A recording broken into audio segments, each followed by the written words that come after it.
안녕하십니까. 저 최원규라고 합니다.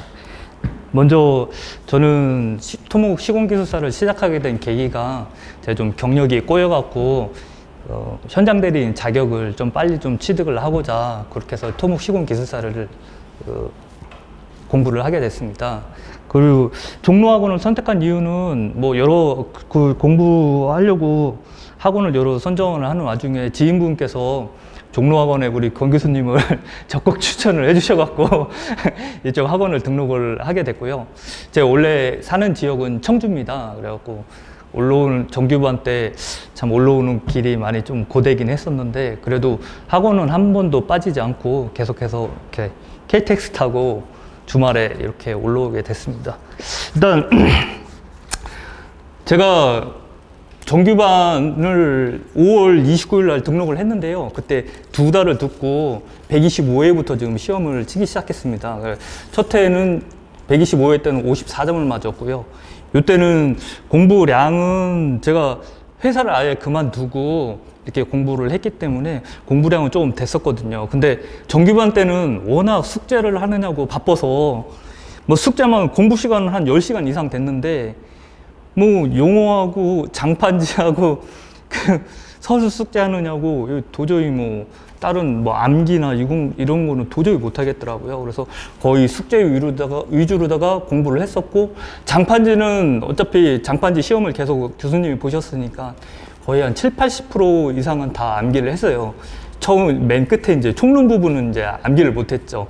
총론 부분은 거의 이제 끝 부분에 있다 보니까 총론 부분은 암기를 못해서 그 상태에서 이제 시험을 봤는데 54점을 맞았습니다. 근데 기분은 그렇게 나쁘진 않았어요. 처음 시험 본 거 치고 54점을 맞았으니까 다음에 하면은 그래도 이번 회차랑 비슷한 거죠. 마지막 회차 시험을 보고 내년까지 가면은 레벨 1, 레벨 2를 이제 한 사이클을 돌게 되니까 충분히 합격할 수 있겠다라고 생각을 하고 공부를 많이 했습니다. 그래서 레벨 1 때 제가 공부한 걸 말씀을 드리면 어떻게 하다 보니까는 이제 일주일간의 그 루틴처럼 공부가 되어 있었는데 일단 일요일, 월요일, 화요일, 수요일까지는 용어 3, 4번을 했었고요.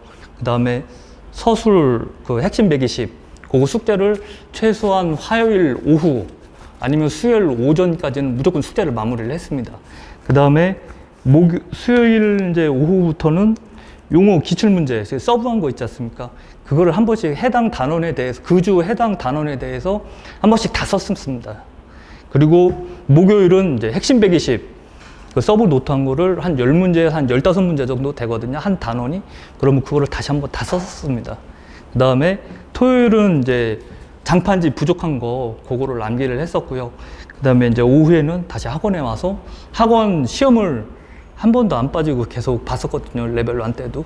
그렇게 해서 공부를 했었고요.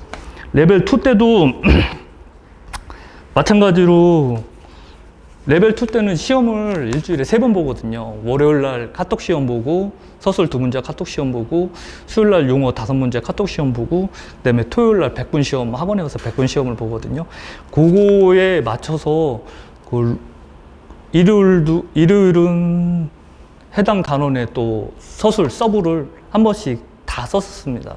그리고 그 월요일 날 시험 보고 또 화요일 날은 용어 서브를 다시 한번 써보고요. 그 다음에 수요일 날 용어를 시험을 보고 목요일 날은 용어 카톡 시험 용어 본 거 중에서 그 교수님이 총평을 하면서 이렇게 그 시험 본 거에 대한 총평을 주시거든요. 그래서 그거에 대한 용어만 다시 또 서브를 다시 했었습니다.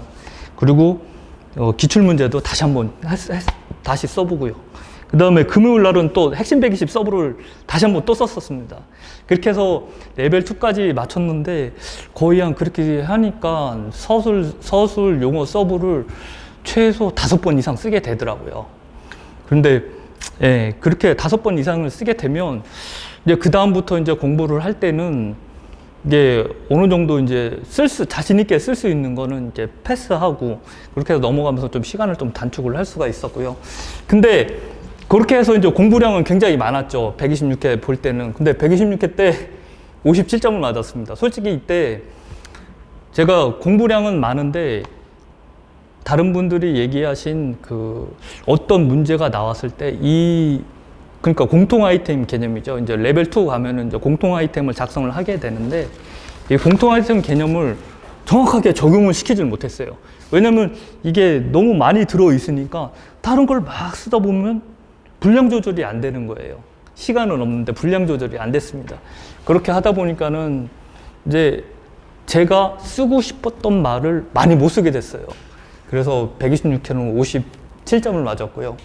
127회 볼 때는 이제 레벨 2를 정규반 이제 1년 정규 과정을 끊으면 레벨 2만 한 3사이클에서 4사이클 정도 돌거든요. 그때 사이클 돌 때도 똑같은 레벨 2 방법으로다가 그대로 공부를 했습니다. 그랬더니 127회 볼 때는 솔직히 저 합격할 줄 알았거든요. 왜냐면은 이때는 공통 아이템도 확실하게 개념이 잡혀 있었고 어떤 문제가 나오면 이거는 이 공통 아이템을 무조건 집어넣어야겠다라는 확실한 목표를 가지고 썼었어요. 그래서 시험장에 딱 나왔을 때 내가 할 수 있는 모든 스킬과 그거를 다 하고 나왔다. 그렇게 생각을 했었습니다. 그래서 후회 없이 쓰고 나왔다. 그래서 기분은 되게 좋았어요. 근데 막상 점수를 받아보니까 총점이 그때 713점이었거든요. 막 미치겠더라고요. 교수님한테 하소연도 많이 했었는데 그때 교수님이 수업을 하셔야 되는데도 불구하고 위로주도 한 잔 얻어먹고 그랬습니다. 그때 당시에. 그래서 지금 제가 말씀드리고 싶은 거는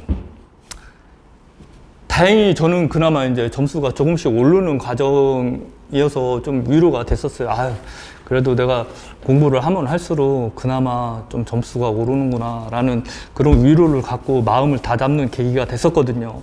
근데 만약에 여기서 128회에서 만약에 안 되고 점수가 다시 추락을 했다면 저는 다시 이거를 할 수 있을까 없을까라는 아주 중대한 기로에 서 있을 수도 있었습니다. 근데 중요한 거는 제가 다시 마음을 다 잡을 수 있었던 거는 숙제를 했기 때문에, 그리고 그 숙제를 바탕으로 어쨌든 숙제를 하면은 공부량이 많이 줄거든요.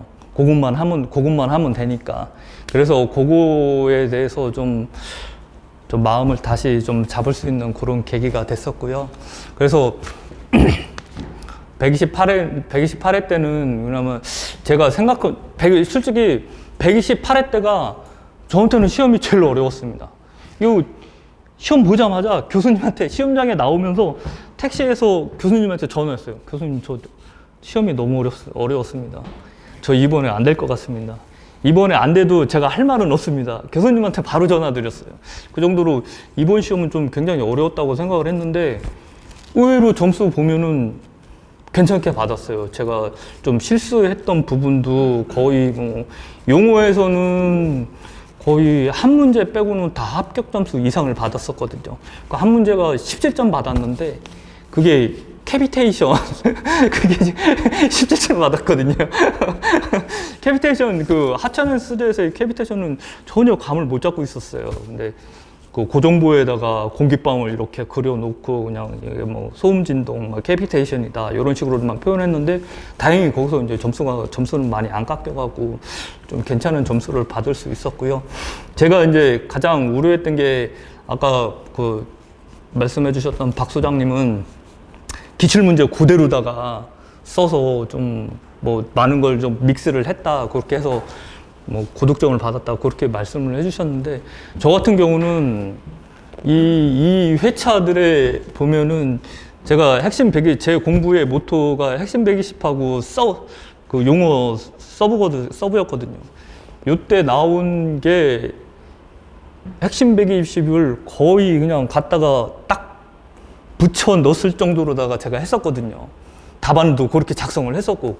근데 안 나왔어요. 그게 예전에 126회 때 3경간 연속교량 시공식 유의사항 그거를 적을 때는 거의 그냥 우리 핵심 120에 있는 걸 갖다가 그냥 컨트롤 C, 컨트롤 V 했는데도 불구하고 37점 맞았거든요.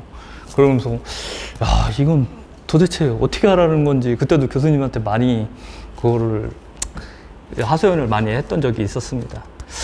결론을 말씀을 드리자면, 제가 왜 이런 얘기를 좀 장황하게 했냐면, 그 자기가 아는 문제가 나왔는데 그거를 자신 있게 썼는데도 불구하고 좀 점수가 안 나오더라도 절대 실망하지 마시고 좀 다음에 좀 업그레이드 해서 좀 힘의 좀 원동력이 될 수 있게끔 그렇게 좀 공부를 하시는 게, 그 슬럼프를 극복을 하시는 방법은 뭐 개인적으로 다들 차이가 있으셨겠지만은 그 극복 방법을 조금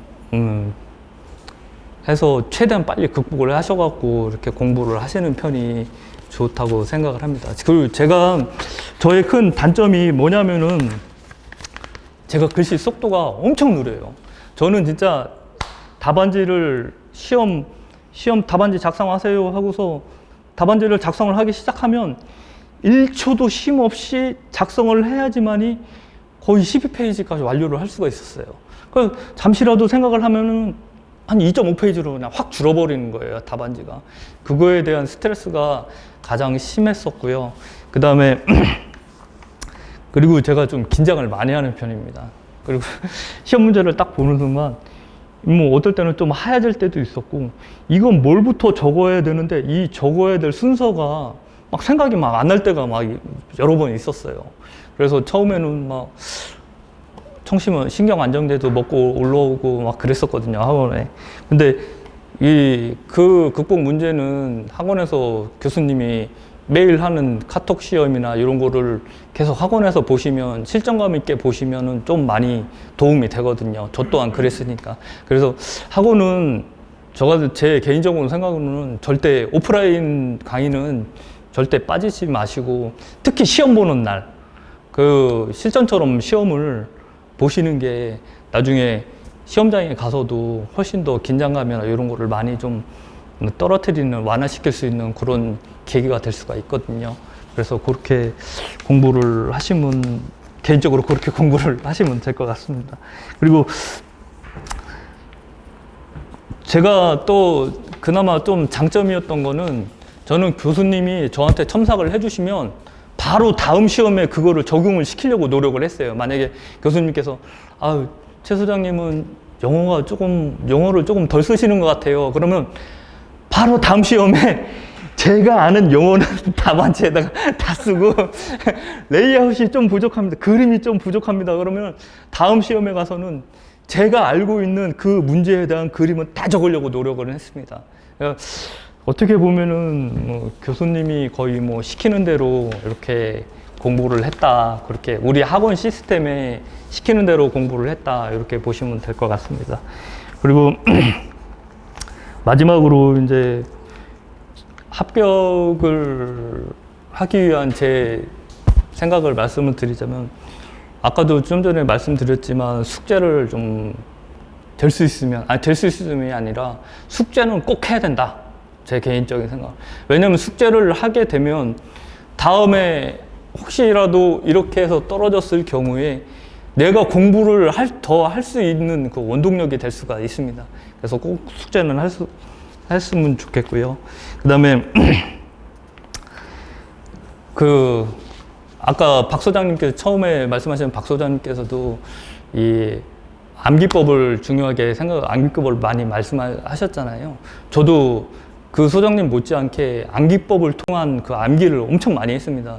제 장판지를 보시면은 교수님이 해주시는 암기법도 적어놓고 저 스스로 암기법을 개발해서 장판지 그 옆에 사이드 옆에다 형광펜으로 칠해가면서 암기법을 많이 적어놨거든요.